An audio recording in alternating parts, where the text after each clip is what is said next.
There's been a huge sigh of relief heard around the globe as the housing boom / bubble has finally ended. We've gone from this to now this. Home buyers have had the worst time over the past 2 years because every time they thought they'd be able to buy a house, prices rose by another 5 or 10%, and this kept going on and on. Add to this, they've had to try and buy a house in the most craziest, speculative and desperate housing markets we've ever witnessed, and may never be witnessed again. So now that the craziness has all vanished from the housing market and demand has significantly reduced, should home buyers be rushing in to take advantage? Well, I'm Biko Konstantinos, and that's what we're going to talk about today. If you're new to my channel, welcome! My mission is to support you through quality, independent, and up-to-date information and education. Please crack this video a like, and don't forget to subscribe to my channel if you like what you see. Now let's get into it. So how do we know that the housing boom is over and that all the crazy speculation is gone out of the market? Well, the biggest indicators are that we've seen a sharp drop in home sales and new mortgage applications. Medium house prices have plateaued and even started declining in many areas. And auction clearance rates have declined sharply, which indicates that demand has decreased significantly. Now, the crazy speculation we've seen over the last couple of years could have caused many home buyers significant stress, heartache, and desperation. And many might have given up or felt that they'll never realize their dream of owning a home. Now, because of all this emotional pain home buyers have gone through, now that they've seen the market calm down a bit, there might be that tendency or that willing to just rush out, buy a house and get it all over and done with. In this video, I'm going to consider how it might be beneficial not to rush in to buy a house straight away, but to wait for better buying conditions which should eventuate over the next 12 to 24 months. Quick disclaimer, I'm not telling anyone what they should do, and maybe buying now is the right thing for your personal circumstances. Also, I don't know 100% what's going to happen with the market, and I don't think anybody does. So I'll look at a number of factors and from that try and determine what's the most likely result. And I think that's the best you can do with all market analysis. Personally, if I'm looking for a home to buy, I want to get the absolute best price possible because that will give me a lower mortgage amount, which can save thousands of dollars of interest over the term of your loan. Where I'm from in Australia, you can't fix your mortgage for 30 years, so the interest rates aren't as important because even if they go up, you'll end up paying that higher price because you can only fix for maybe 3 to 5 years in general. So buying price is very important, but for me, the buying conditions are the absolute most important thing. We've had a seller's market for 2 years, which has been terrible for buyers. It's the absolute opposite market conditions for when you want to be buying. But these market conditions we've seen were potentially a once-in-a-lifetime event, and we never might see the same sort of crazy speculation. So here's all the reasons that I think that buying conditions will continue to improve over the next 12 to 24 months. Less demand means lower prices. When you have 15 people all bidding for the same property, the price ends up being overbid and someone ends up paying above and beyond what the seller probably was even asking. However, now that that's changed and you might only see 2 or 3 genuine buyers, there's less chance of a buyer massively overpaying for a property. So just for this reason, prices should come down. Instead of properties always going for an extra 100,000, 150,000, less demand means the price will probably end up more around about what the seller was asking for. So because of this, we'll probably see 5 or 10% decline in house prices just because the speculative, fear of missing out, desperation demand has left the market. Next, we've got interest rate hikes. Central banks around the world are raising interest rates aggressively to try and curb the record level inflation rates that haven't been seen for many decades. So we've had an extended period where interest rates have been falling over many years. That cycle has now ended and we're moving into an upwards trending interest rate environment, and we're currently only in the very early stages of those interest rate hikes. So the market's currently pricing that official interest rates in the US will end up around 2.5 to 2.75% by the end of this year, 2022. That's a big increase from the current level of 1% and the massive change from the near zero levels that we saw during COVID. On top of these sharp interest rate hikes that we're going to see this year in 2022, they could definitely continue into 2023 unless we see some sharp falls in inflation. Chairman Powell said it would take clear and convincing evidence that inflation was coming down to the Fed's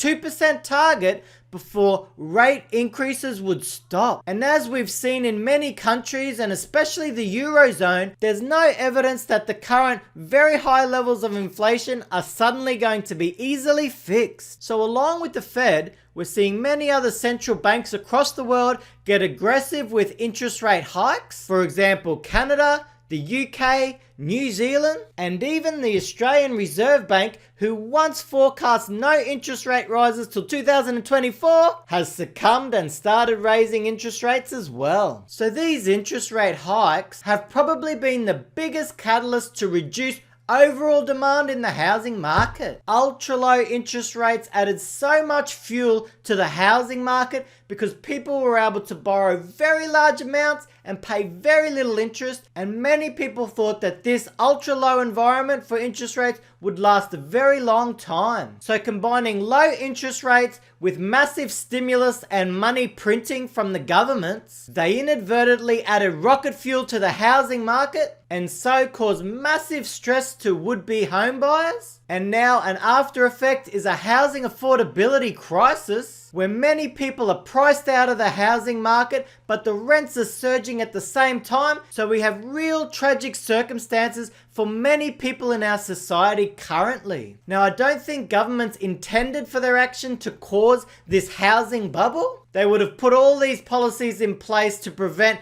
a housing collapse and an economic collapse. But I think the stimulus and government intervention went too far, and now we're seeing the consequences of that play out across the globe. Now, higher interest rates is reducing demand for housing because buyers aren't able to borrow as much money from the bank. So that could take some buyers out of the market, and other buyers will be able to offer less on a property than they previously might have been able to. This should see a natural decline in house prices as sellers will no longer be receiving multiple bids at their asking level or above. When they only receive 2 or 3 offers which are below the asking price, and that's happening across the market, house prices will naturally start declining. There'll be less demand from investors as the investment may no longer be as attractive with the higher interest rates. Also, investors might be a lot more cautious in an environment where interest rates are rising and house prices are starting to decline. So rising interest rates will and continue to have a very large impact on house prices. And because we're only at the very early stages, the impact will be felt more and more over the coming months, in my opinion.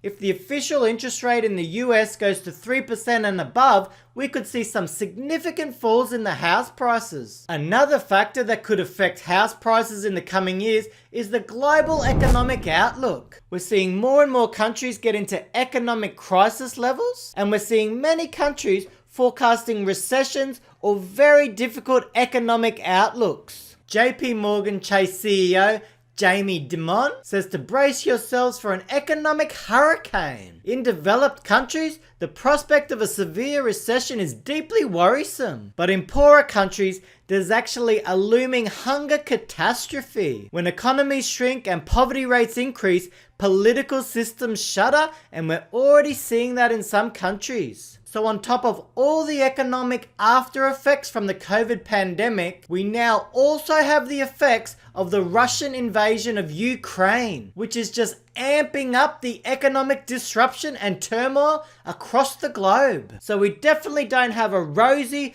beautiful outlook for the global economy. There are significant challenges ahead. When economies suffer, people end up suffering, and that will end up putting negative downward pressure on the housing market. So the crazy speculation and demand for housing has gone. Interest rates are at the early stages of a new rate hike cycle, and we're seeing global economic turmoil, which has no simple or easy fix. So for all those reasons, buying conditions for home buyers should continue to improve over the next 12 to 24 months, in my opinion. So how will we know that the conditions for home buyers are improving? House prices will stay on the market for longer. When demand was at its craziest, most houses were being sold within about a week, which is way quicker than the normal average, which might be about a month. So you won't see as many sold signs immediately after listing that we have been used to seeing. There'll be lower auction clearance rates. So when 7 or 8 out of 10 auctions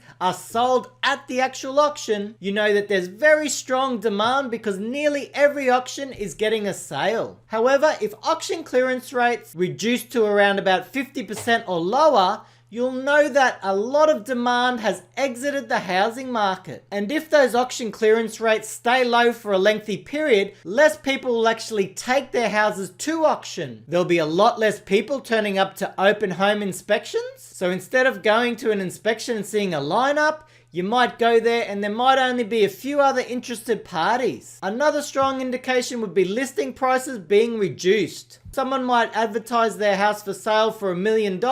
It sits on the market for a couple of months and doesn't sell, so that listing price then gets reduced to $950 or a lower amount. Also, there'll be a lot more negotiation with buyers. Agents have gotten used to so much demand that they didn't really even need to negotiate. However, if there are only 1 or 2 interested parties, the agents would be forced to negotiate to try and get a deal across the line. So those are some of the signs to keep an eye on so you can know that the environment is improving for home buyers. The added benefit for home buyers that could eventuate is if house prices start to fall, there'll be massive media attention because of how high they've risen over the past 2 years. You'll see many media articles talking about 5% declines, 10% declines, 15 or 20% declines in certain areas. So where previously media was reporting the massive gains which added fuel to demand, when the media starts reporting of house price losses, this could actually add some fear and panic to the housing market, which could put further downward pressure on house prices. Enough from me, what do you think? Do you agree that the conditions for home buyers will continue to improve? Or do you think I'm way off the money? Either way,